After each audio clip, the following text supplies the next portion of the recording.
पौधा लगाना है, दरख्त बनाना है, दावत इस्लामी का ये स्लोगन और इसी सिलसिले में जो दावत इस्लामी की कैंपेन है वो जारी व सारी है। इसमें एक तो रहमत दो आलम सल्लल्लाहु अलैहि वसल्लम का फरमाने ज़ीशान मौजूद है। आपने फरमाया जिस मुसलमान ने कुछ उगाया, फिर उसमें से किसी इंसान ने, किसी जानवर ने या किसी परिंदे ने खा लिया, तो फरमाया क़यामत तक के लिए उस दरख्त के लगाने वाले के लिए ये सदका है। इसके अलावा दुनियावी एतबार से अगर देखा जाए तो हम दरख्त लगाकर कितने फ़ायदे हासिल कर सकते हैं। सबसे पहले तो ये है कि हम अपने मुआशरे और अपने माहौल से आलूदगी को दूर कर सकते हैं। हम इसके ज़रिए जो बढ़ते हुए सैलाब हैं उनके बहाव को कम कर सकते हैं, और इसके अलावा इसकी वजह से जो ग्लोबल वार्मिंग है उसको ख़त्म किया जा सकता है, और बेपनाह इसके फ़वाइद व समरात हैं।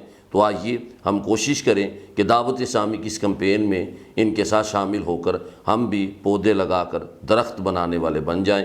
अल्लाह ताला हम सबको अमल की तौफीक अता फरमाए।